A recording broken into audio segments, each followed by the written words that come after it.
Bila mana mata hati kita sudah bisa bersatu dengan mata zahir ini, melihat suatu keindahan tadi, bahwa mata hati kita melihat itu adalah indahnya Allah, nah maka ucapan yang kita keluarkan dari mulut kita ini adalah tidak ada lain dari ucapan Alhamdulillah. Segala puji itu bagi Allah.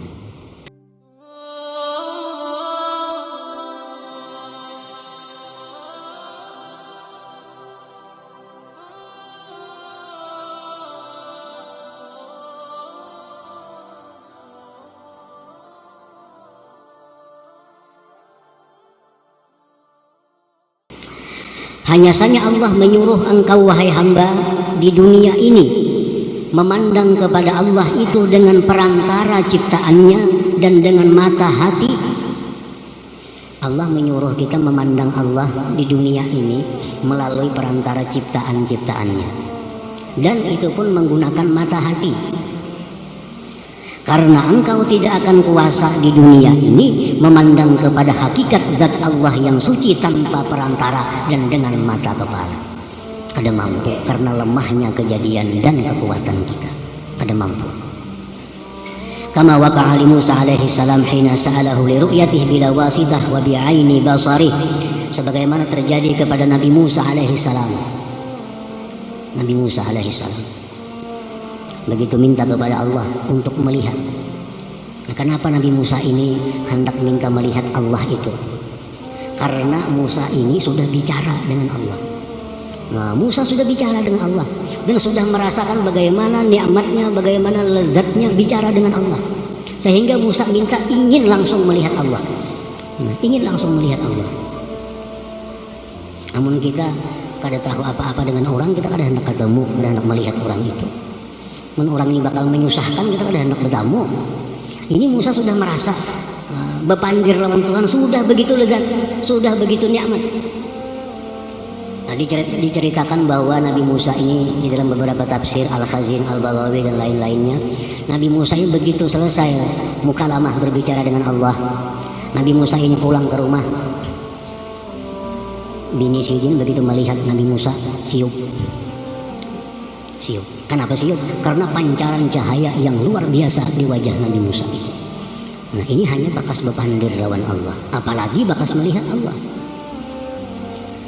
Lalu ujar bini Nabi Musa sesudah sadar, wahai Musa, jadikanlah aku istri engkau di dalam surga nanti.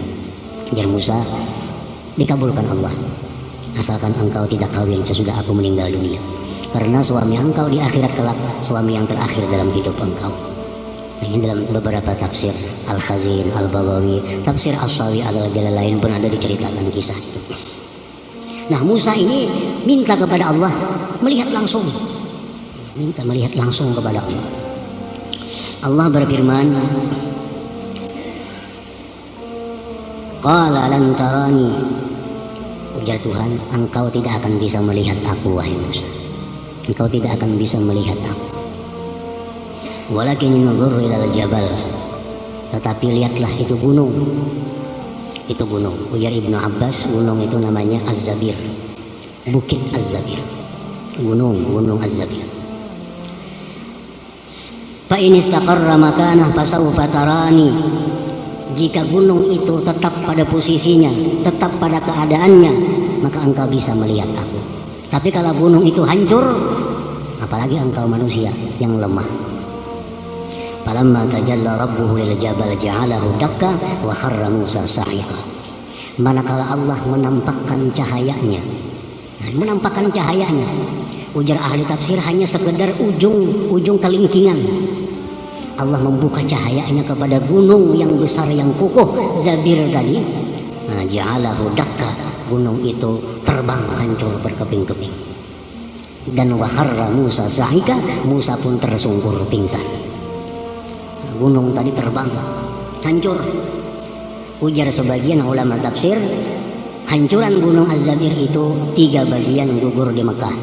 Jadilah Jabal Sur, jadilah Jabal Nur, jadilah Jabal Sabir. 3 bagian gunung tadi gugur di Madinah, jadilah Jabal Uhud, gunung Uhud. Yang kedua Jabal Warqan, yang ketiga Jabal Radwa ngarannya. Itu bekasan daripada tajalli cahaya Allah kepada gunung yang dulunya berada di Mesir, yaitu Gunung Az-Zabir.